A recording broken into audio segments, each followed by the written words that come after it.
Well, when we talk about New Year's Eve, what passage comes to your mind? Well, the passage that came to my mind is this one here, Ecclesiastes chapter 1. And just let's read this together, and I want you to tell me when we're done with this what the main point of this passage is, okay? The generation goes and a generation comes, but the earth remains forever. The sun rises and the sun goes down in haste to the place where it rises. The wind blows to the south and goes around to the north. Around and around goes the wind, and on its circuits the wind returns. All the streams run to the sea, but the sea is not full. To the place where the streams flow, they flow again. All things are full of weariness. A man cannot utter it. The eye is not satisfied with seeing, nor the ear filled with hearing. What has been is what will be. What has been done is what will be done. And there is nothing new under the sun. Is there a thing of which it is said, "See, this is new"? It has been already in ages before us. There is no remembrance of former things, nor will there be any remembrance of later things yet to be among those who come after. So what do you think? What do you think the main point of this passage would be? Who'd like to summarize that for us?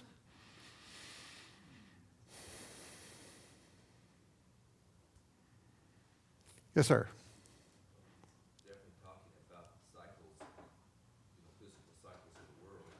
Okay, so it's talking about physical cycles, yes. And so why is Solomon talking about physical cycles? What's the point? He's speaking of the theme of the book, which is all vanity, it's all repeated, it's basically the board of life. Okay, so with the repetition in life, any other ideas about the main point of the passage? Okay, so in other words, there's no real change. There's things keep going on as they have in the past. We celebrated, I remember we celebrated New Year's last year. You remember that? Okay, and we're celebrating New Year's again today. You know, one of the great successes of a biblical worldview as applied to science and technology was the triumph of linear time over cyclical time. Now, we'll be celebrating New Year's, and a lot of people are celebrating New Year's different ways around the world. Some people bang pots and pans in some countries. In our culture, a lot of times people will set off fireworks. Over in China, they set off fireworks. And this harkens back to a sort of a pagan past, where this idea of cyclical time was more prominent. And the idea was we get to the end of the year, we have to make a lot of noise to wake time up so the cycle will continue. That was the idea. We still have a remembrance of that today. As we got away from that, we got to the idea, the widespread adoption of this idea of linear time, past, present, and future, that we tend to take for granted. And with that came the idea of progress. And the idea of progress gives us this idea that science and technology can move forward, can advance. Now, a lot of us think that we live in a decayed age, especially spiritually. I think if we ask for a raise of hand, a lot of people would say we live in a decayed age spiritually. We live in a decayed age perhaps politically.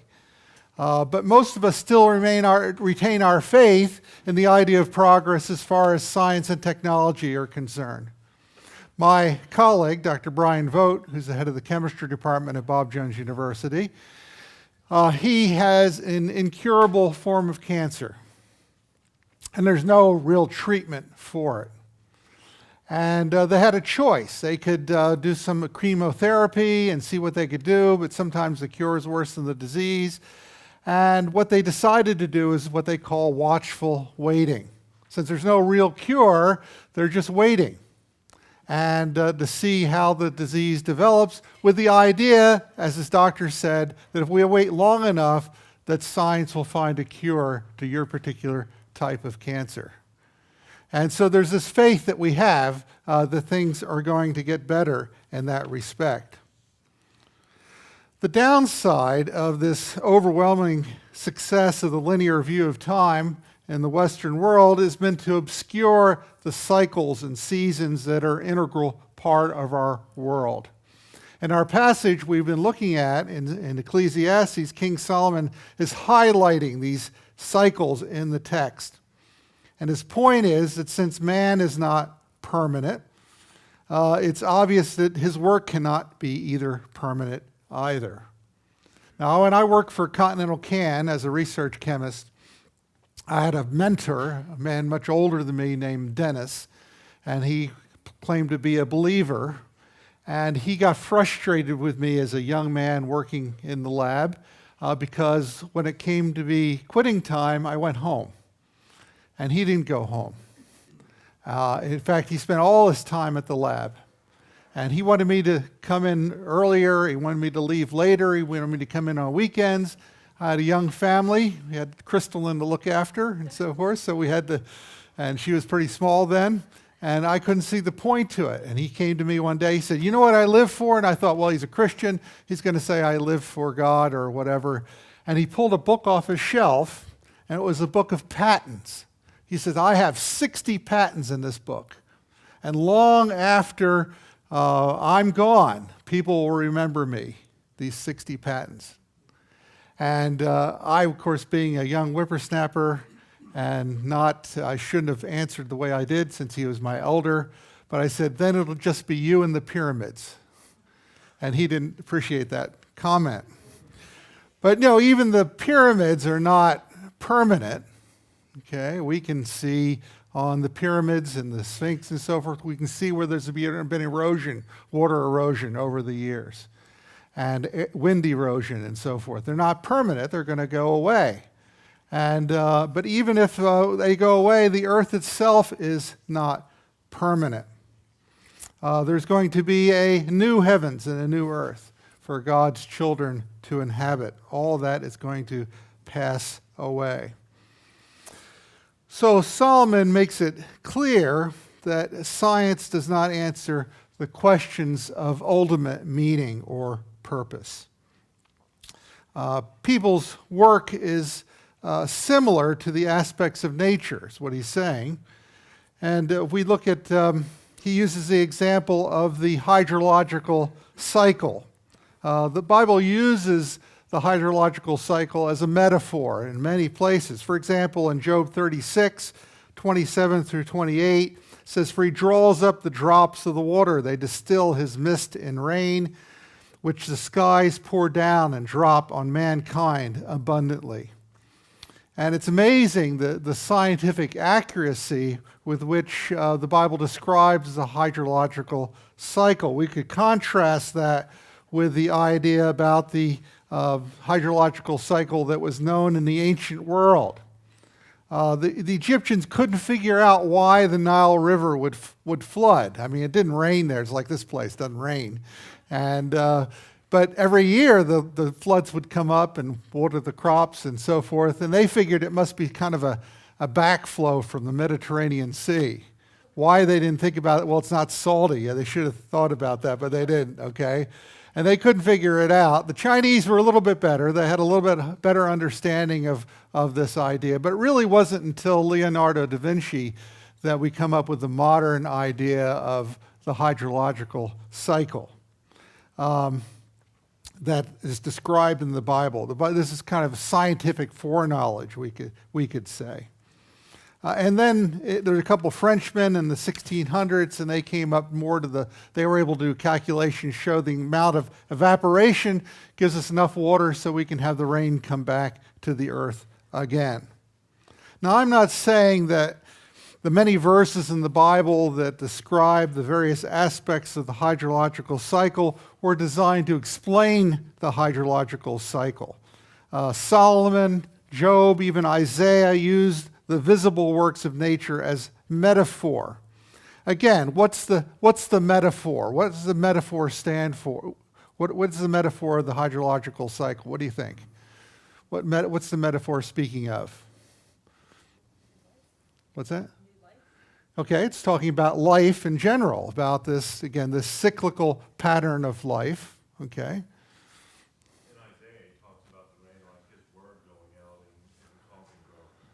Okay, very good. And so it's not this, it's this idea that here's a rainstorm. It's not like there's going to be one rainstorm that's going to end all rainstorms. You know, sometimes we'll have a big rain or a big storm or so forth, and we'll say, you know, this is the biggest rainstorm in my entire life, but we never say, well, there'll never be any other rainstorms. In other words, we know that there's going to be more to come, even though this may be a big one that we've experienced. Now, Solomon could have used a lot of different natural things that we know about. He could talk about the moon cycles, the animal migration cycles, agricultural cycles that he knew about. Or if we go to modern times, you could talk about El Nino and La Nina and the circadian sleep cycle. And there's a lot of cycles that we have, natural cycles that we could describe, that describe our lives. One of the things that people are concerned about in this passage is this idea about no new inventions or discoveries. When Solomon says there's nothing new under the sun, is he saying that there's no possibility of discoveries or no possibility of inventions in the future? You know, we're not get better phones or better computers, or, you know, is that what he's speaking of? And of course he's not. That's not the idea at all. He's trying to say that just as there's nothing new under the sun, just as we have these technological advances, they really don't change mankind. Mankind still struggles with the same essential problems he always had. Did you ever notice that most work consists of repetitious cycles over and over again, and those cycles tend to weariness? I think young people, a lot of times, they think they're going to get a fulfilling career. Well, there'll never be any weariness, that it'll always be interesting all the time. And those of us who've been in the work world, we know that that's not the case, that most of the things we do require repetition over and over again. So I'm to the point, having taught for 39 years in the university classroom, you could say, give me a date. You could say April 2nd. And I could look up and I can tell you what I'll be teaching on April 2nd, okay? And what I taught in April 2nd, the last 10 years, okay? And so there's this repetition. Now I get new faces to teach it to.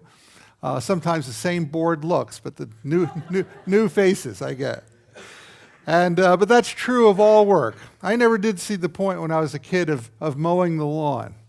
It just seemed like you'd mow the lawn, and then the next week you had to mow the lawn again. But at least I was able to earn my money to go to college by mowing the lawn. So that helped somewhat. Well, there's no futuristic utopia or future career where there's not repetition and weariness to people. However, what appears to us to be significant and a significant advance is only the result of people evaluating history superficially. We see that in verse 11 of our text. What we fail to see is that man has made no real progress, that future generations will struggle with the same mistakes. So technology changes, but human nature and human activity remains the same. Like science, history does not answer the questions of ultimate purpose or meaning. These only come from divine revelation. Well, what does the Bible tell us about the cycles in history that can better help us understand the present, where we fit as far as time is concerned? And what I want to do is I want to start with the shortest cycles first, and then I want to go to the longest cycles of our lives. Let's start with the day.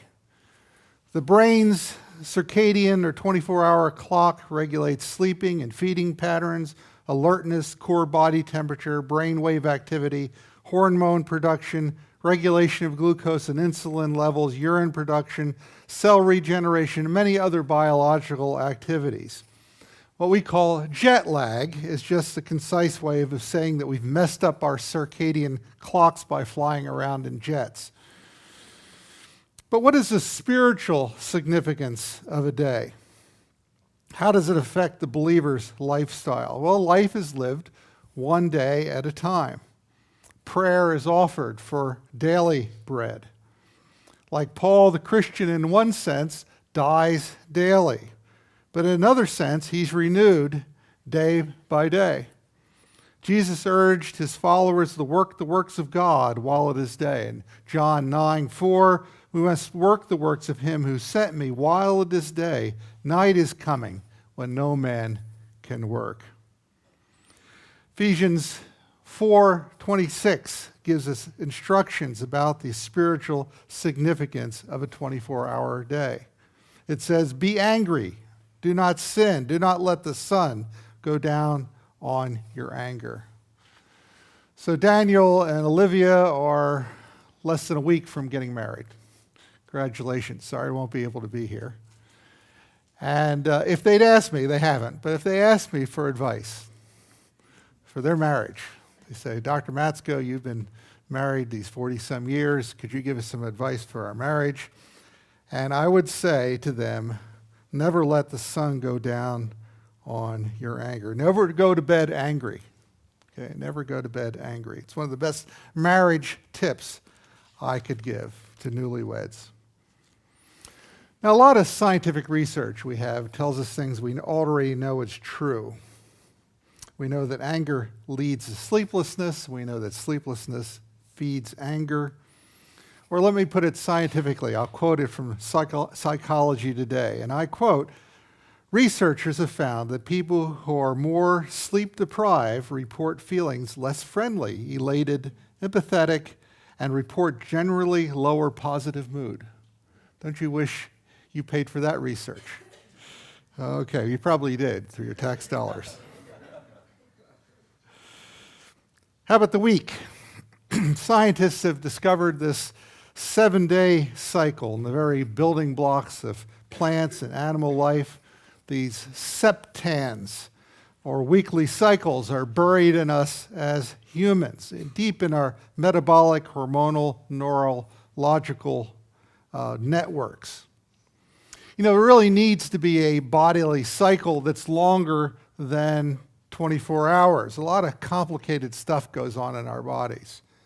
And it's, even though the 24-hour cycle is the dominant cycle, there are processes like in the immune system responses that require a longer period of time because they're so complex. Well, you could go to a month, but a month is too long. And so a week turns out to be just about right as far as these are concerned.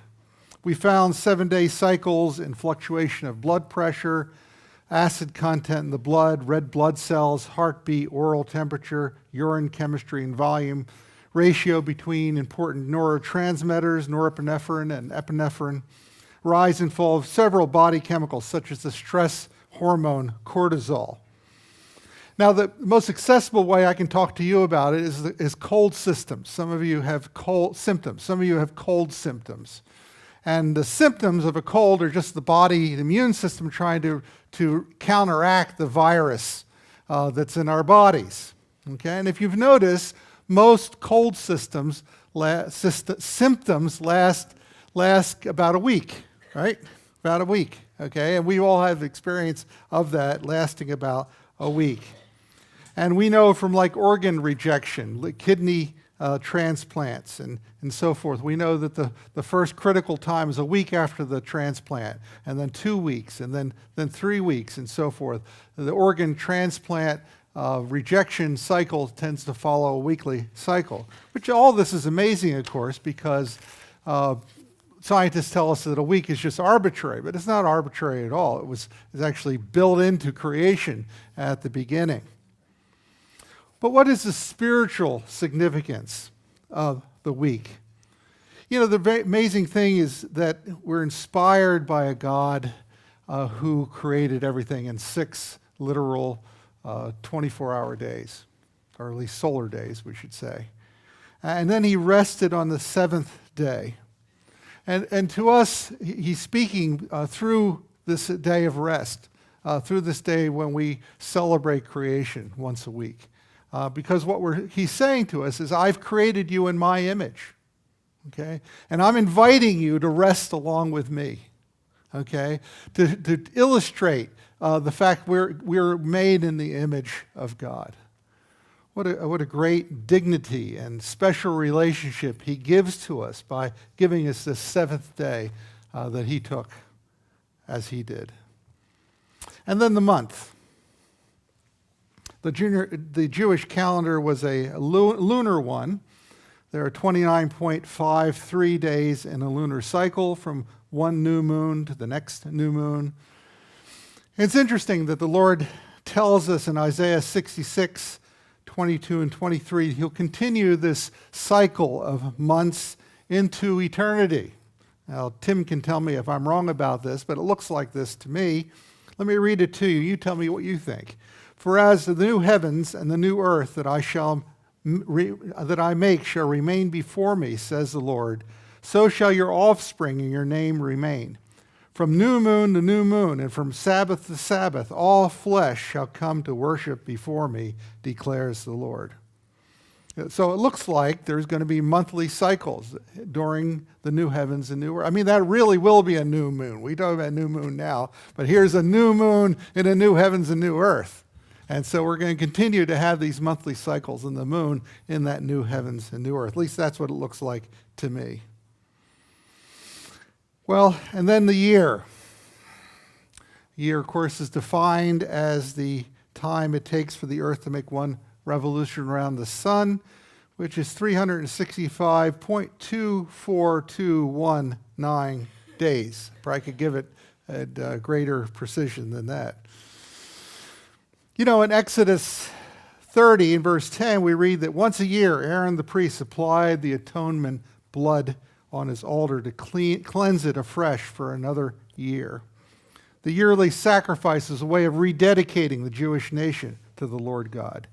You know, it would be wise for us to do that as well, to rededicate ourselves every year to the Lord our God. And you say, what day should I do that on? Well, you could do it on New Year's Day. That's fine. But what is New Year's Day? You know, the ancient Romans, they celebrated the New Year's on March 1st. And then there was a Roman emperor who decided that he wanted to honor his pagan god Janus, and so he moved it to January 1st, where we get our New Year's Day. Well, the Christians didn't like this. They didn't like celebrating pagan holidays, and so they decided to start their New Year's on Easter. Okay, but the trouble with Easter, as you figured out, it moves around. Okay, so trying to figure out when Easter is every year, so that didn't work very well, having Easter move around on us like that and so forth. So then they settled on, what day? They settled on Christmas, December 25th. Okay, and that worked out pretty well because January 1st is within the 12 days of Christmas. You know, I'm not going to sing the Partridge and Pear Tree and all yet to you, but the January 1st is within the 12 days of Christmas, so it worked out pretty well getting the secular calendar and the Christian calendar kind of lined up. But what maybe would be good for us is to do it on our birthday. Wouldn't that be good if every year on our birthday we rededicated ourselves to the Lord our God? And then a 7-year cycle. The sabbatical year, the Shemitah in Hebrew literally means release. 7th year of the agricultural cycle mandated by the Torah for the land of Israel, still observed in contemporary Judaism. Now, the idea of the Shemitah, as you look in Leviticus 25, was that the land was supposed to lay fallow every 7 years. And they were supposed to not plant anything. They were just supposed to eat what came up by itself, with the idea it would be a test of faith. Could they do that? Could they wait a whole year for another crop, or would they starve to death? Could they wait on the Lord their God? Well, you look through the Bible, you don't find many examples of the Israelites actually doing this, you know, going according to this 7-year cycle. The only place we really see it is in Joseph's 7 lean kine and 7 fat kine, and the 7 years of plenty and the 7 years of famine that they had in Egypt. And but it's interesting that we see this 7-year cycle to be corresponds to an economic cycle. We in our world, everything is controlled pretty much by oil and about the price of oil. So the price of oil goes up, and so then they explore for more oil, and they get lots more oil, and then the price collapses. And so we have the 7-year cycle in oil, and that seems to translate into like 7-year cycle economic pattern in our lives, except for recently. You've noticed the Federal Reserve response in monetary policy about every 7 years, okay, until just recently. Okay, something new is happening now that hasn't happened before. But we see that 7-year cycle that takes place.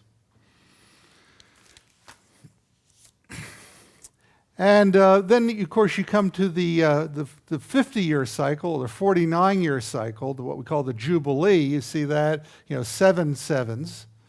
And at that point, we see in Leviticus 25 that all debts were to be forgiven at the end of 49 years. Now, wouldn't that be nice if the banks did that now? Okay, we get to the Jubilee, and all your mortgage is gone. Your car payment's gone. Your credit card debt's gone. Your student loans, they're passed, okay? And we just start fresh. And the idea is that everybody gets a clean start. And that wasn't a bad idea. The way we do it today is that we just keep piling up debt. Okay, we just keep adding debt. Government has debt, people have debt, and so forth. And this is unsustainable. You might want to go back to the old idea there.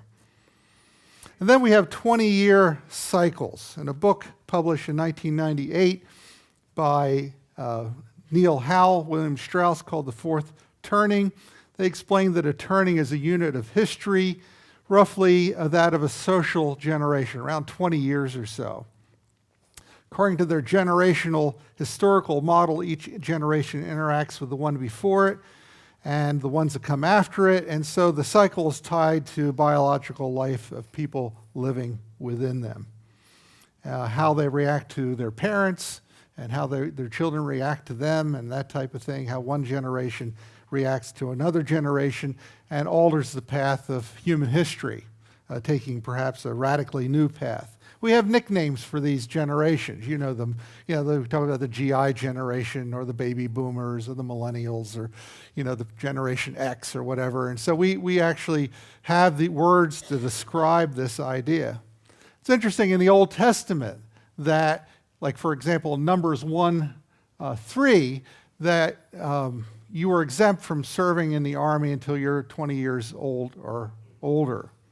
If you remember the judges that came back from Israel, you remember the 10 were bad and 2 were good. Remember that? I never can do that right. Anyway, I can't get it right. Anyway, remember they listened to the spies that came back, and they gave a bad report of the land. And who was held responsible? It was everybody that was 20 years old or older that was held responsible.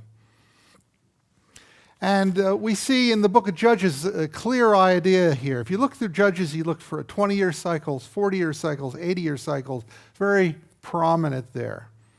And here's a little graphic from the Ryrie Study Bible. It's called The Cycle of Sin in Judges. And Judges 21:18 tells us what was at work to produce this cycle. You can see this cycle of sin in Judges. You see this over and over again. If you look, you'll see that we're talking about these 20-year intervals, 20 years and 40 years and 80 years and so forth. And the Bible makes it clear that the new cycle doesn't return until the third or fourth generation. For example, Exodus 34:7 says, keeping steadfast love for thousands, forgiving iniquity and transgression and sin, but who will by no means clear the guilty, visiting the iniquity of the fathers on the children and the children's children to the third and fourth generation. Go through the Bible, look for all the times it says to the third and fourth generation. We see it over and over again. So these generational cycles, about 80 to 100 years long, is this the idea of the fourth turning. And if you look back in American history, you see this generational cycle. You see these crises that come at these regular intervals. Last one being the Great Depression and World War II. We're due for another one coming up here soon. or we've already are experiencing it. Now, of course, the good news is that Jesus is able to break the cycle of generational sin in families if we turn to him in faith.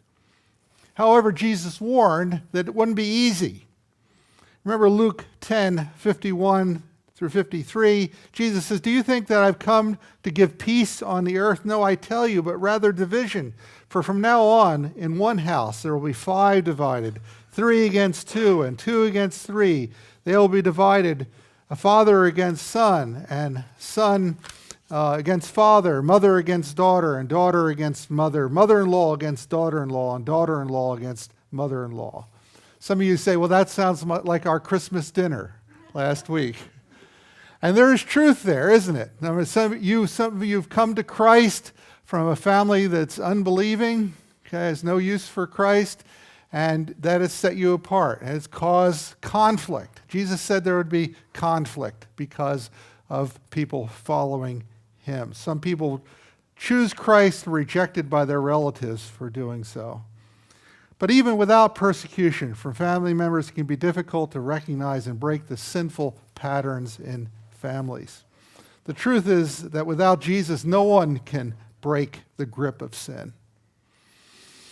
Well, the one more biblical cycle remains, and that is the 490-year Great Jubilee cycle.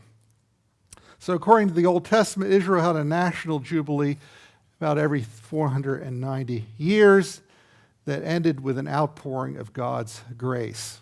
Okay?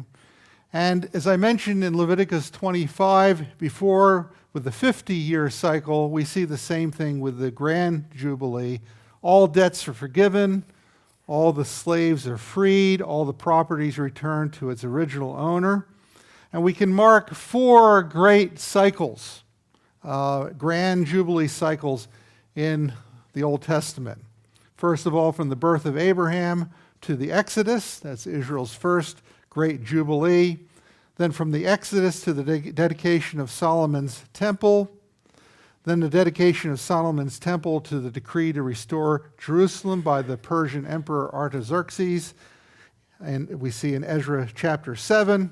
And then a decree to restore Jerusalem to the death and resurrection of Christ. Okay? This fourth 490-year cycle we know as Daniel's 70 weeks. See that in Daniel chapter 9. Okay, and you see the dates that are there. Fits in pretty well. And this was to be the final cycle for Israel before the Messiah came to establish his kingdom. And you can see in this verse I put here, you can see Jesus comes to the synagogue and he reads this chapter. He declares the end of this 4th cycle. "The Spirit of the Lord is upon me because he has anointed me to proclaim good news to the poor. He has sent me to proclaim liberty to the captives and recovering of sight to the blind, to set at liberty those who are oppressed." Do you see all the elements there? Do you see that this idea about all the debts being paid and the slaves being freed and the property being restored? It's all in there. Jesus is declaring the end of this Grand Jubilee cycle. Well, you know, there's a pattern laid out for us there. Okay? When we talk about the greatest of all the jubilees that's going to occur, it's the one that is going to occur in the future when Jesus returns. Okay? And you know what's going to happen then? All of our sin debts have been forgiven. We've been redeemed by the blood of Christ. No longer do we have to be slaves of sin and of self and of Satan. Okay? We're freed from our slavery. And we will inherit, talk about property, we're going to inherit a new heavens and new earth and rule and reign with Christ when he returns. You see the same pattern that's going to repeat itself when Christ returns. Well, what have we learned? Well, first of all, we've learned that time is linear in the sense there's a beginning and there'll be an end. We've learned that the greatest of all jubilees will be when our new king, our King Jesus, returns. But we also learned that time is cyclical. each time period reminding us of our responsibilities to our Creator and our fellow creatures. So let's think about the day again. Each day, let's start fresh with God in prayer and Bible study and with each other, not nursing grudges or failing to forgive. We're given that day to renew each day our relationship with others. I tell my students, I say, did you get up this morning? Did you go to the Lord in Bible study and prayer? And sometimes they say, well, I had too much, you gave me too much homework to do. Okay, well, it's my fault. Okay. But I said, what you're saying essentially, I can get through this day without the Lord's help. That's a pretty bad thing to say. There's no one in this room that can get through the day without the Lord's help. You think you can, because you went through a day yesterday, it went okay. And we somehow think we can get through a day without the Lord's help. But it's not true. And then the week. Each start of each week, where should we be? We should be in the Lord's house, right? Giving Him the worship that He is due. And then the month. Now the month originated with the cycles of the moon. And so I like to think of each month with us thinking about our place in the created order. We are to exercise dominion over it for God's glory and mankind's good. When God created the earth, the universe in 6 solar days, then He gave man the dominion. And what does that mean? That means, as far as science and technology is concerned, it means pressing nature to a useful end. Pressing nature for the good of others and for the glory of God. Okay? And so what does that mean for us each month? Well, for one person, it might mean cleaning the house. Okay? For another person, it might be finding a cure to cancer. So somewhere in between cleaning the house and finding a cure for cancer, there's something for everyone to do there. How about the year? We should start by making a New Year's resolution that will demonstrate our rededication to our God. It doesn't have to be on New Year's Day. It could be on your birthday, or it could be some other day. But let's do that each year. Then every 7 years, I think of the economic cycle that we see in history.